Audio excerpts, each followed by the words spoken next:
काज करता हूँ। मैं इस समय हमारे JVKSS के द्वारा जितना भी नीति नियम के बारे में बात करता है, इसलिए मैं उनको सपोर्ट करता हूँ।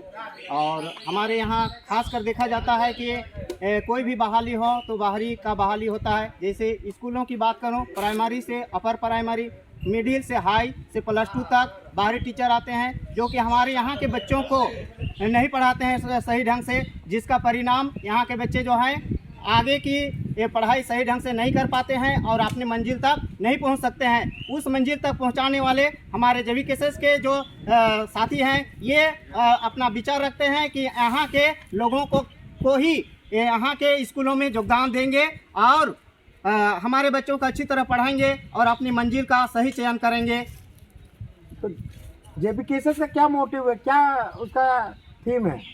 JVKSS का मोटिवेट है कि ये जो है हमारे यहाँ के जितने भी बच्चे हैं उनको सही शिक्षा उपलब्ध कराने का सोचते हैं।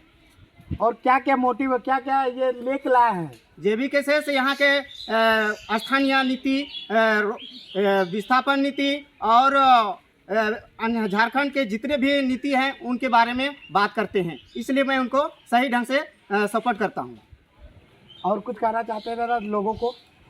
मैं कहूँगा कि JVKSS के साथ ही रांची लोकसभा क्षेत्र के जो प्रत्याशी हैं, इनका क्रमांक 24 है, इसलिए सभी लोग क्रमांक 24 से हेलमेट छापर मोहर लगा करके या बटन दबा करके विजय बनावे। आप लोग का प्रत्याशी कौन है? देवेंद्र नाथ महतो। तो उसको बोला जा रहा था कि जेल में ऐसे डाल दिया गया है। जेल में डाला गया था, ये साजिश के तहत डाला गया था, लेकिन ये कोर्ट का सही फैसले के कारण वे अभी बाहर आ गए हैं, इसलिए हम लोग उन्हीं को सपोर्ट करते हैं। क्या कारण था कि उनको जेल जाना पड़ा था? जेल ले जाने का यही कारण था कि वे आंदोलन करते थे। पेपर लीक मामला CJL हो गया, JPSC हो गया या SSC हो गया, इन मामलों में वे सरकार का विरोध करते थे, इसलिए सरकार उन्हें विभिन्न प्रकार के धाराओं को लगा करके उन्हें जेल में डाला था। चलिए, बहुत बहुत धन्यवाद है। और भी दादा सब है तो मनोज भैया से जानना चाहते हैं कि आप जो JVKSS से सुबह से शाम रात दिन खटते रहते, क्यों खटते रहते हैं? आज हम JVKSS के संगठन सचिव हैं। सबसे पहले तो आपका परिचय दादा। मनोज मुंडा मेरा नाम हुआ और हम JVKSS के संगठन सचिव हैं। क्योंकि आज हमारा झारखंड कहीं तहीं रो रही है, आज उन्हें हमें जगाना है और जगाने के कारण आज जयराम दादा हमें जगाए हैं। आज उनके विचारधारा को लेकर के हमने संगठन मजबूत हुआ और हमारे यहाँ रांची लोकसभा से दादा सबसे पहले तो एक क्वेश्चन है मेरा कि आप सरना धर्म को मानते हैं कि किसको मानते हैं? दादा सरना धर्म नहीं, हमारा एक सरूल है। धर्म के नाम पे तो खैर अभी डिस्कस नहीं करना चाहेंगे, हम सरूल मनाते हैं। नहीं तो बहुत तो बोला जाता है कि सरूल सरना धर्म का ये है 1900 नहीं, वो लोग ज़्यादातर कांग्रेस को सपोर्ट करते हैं, ये चीज़ सुनने में आ रहा है। ऐसा नहीं है दादा, विचारधारा सबसे बड़ा मुद्दा है। जो हमारे झारखंड जो बच्चे की उसी से आज नियोजन नीति नहीं है, विस्थापन नीति नहीं है, शिक्षा में उत्तम व्यवस्था नहीं हो पा रही है, आज स्वास्थ्य में उत्तम व्यवस्था नहीं हो पाई है। तो इस तरह से हम चाहते हैं कि हमारे झारखंड का जो मुख्य बिंदु है, उस बिंदु पर विशेष चर्चा होनी चाहिए और झारखंड को एक ऐसा मजबूत राज्य दें ताकि हम आदिवासी हो या मूलवासी सभी को एक्टिव होकर के और हमें नौकरी में आसान हो, प्राप्त हो और नौकरी प्राप्त हो। तो नौकरी कैसे प्राप्त होगा दादा? यही है कि हमें यहाँ तो वैकेंसी निकलती है झारखंड आज के पूरे खतियान के आधार पर हमारा नियोजन नीति हो तो हमें नौकरी प्राप्त हो, क्योंकि आज हम लोग पिछड़ चुके हैं। शिक्षा में बहुत ज़्यादा, शिक्षा को बहुत महंगा कर दिया जा रहा है, प्राइवेट सेक्टर बना करके हमें महंगा कर दिया रहा है, जिसके हम लोग आम पब्लिक ग्रामीण लोग पढ़ नहीं पा रहे हैं। सुदूर क्षेत्र से आज शिक्षा से बहुत वंचित हो चुके हैं।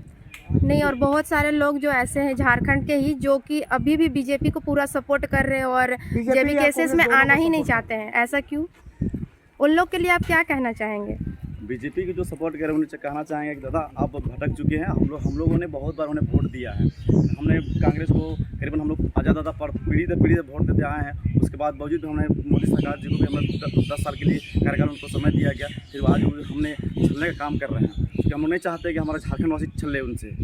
मोदी तो बोल रहे हैं कि इस बार 400 पार, तो इसको लेकर आप क्या? दादा 400 पार नहीं, 272 में ही जब सरकार, जब प्रधानमंत्री का जो होता है वो 272 में ही अगर सरकार बन जाती है तो आपको 400 क्या हो सकता है? आज हमारा देखिए महंगाई जो दर बढ़ रही है वो बहुत बड़ा मुद्दा है। आज महंगाई को लेकर के हमें आज दादा आप महंगाई को लेके बात कर रहे हैं कि महंगाई बढ़ रही है, तो गवर्नमेंट तो बोल रहा है कि हमारा जीडीपी बढ़ रहा है, जीडीपी मतलब ग्रोथ बढ़ रहा है, तो महंगाई कैसे बढ़ रही है? दादा हमें ये कहना है कि रह गई बात जैसे कि आपका देखिए आज जीडीपी बढ़ रही है मगर ये पूंजीपतियों के लिए बढ़ रही है और हमें झारखंडवासियों को ठगा जा रहा है, इसलिए हम लोग कहना चाहेंगे कि जीडीपी के लेकर तो आपका अपील क्या है ये रांची लोकसभा को लेकर? हम लोग चाह रहे हैं कि जेबीकेएसएस डिलीट करेगी। चलिए बहुत बहुत धन्यवाद। तो जेबीकेएसएस का कुछ बारे में बता दीजिए, क्या है, क्या यहाँ पे क्या नहीं है लोग। आज हमने जन जागरण बहुत दिनों से कर रहे हैं कि ईवीएम नंबर 2 में जेबीकेएसएस का देवेंद्र भैया का 24 क्रम संख्या है और उनका हेलमेट छाप है। हम लोग चाहते हैं कि पूरा जितना भी भाई बंधु हो सभी कोई जेबीकेएसएस को समर्थन दे। बहुत बहुत धन्यवाद।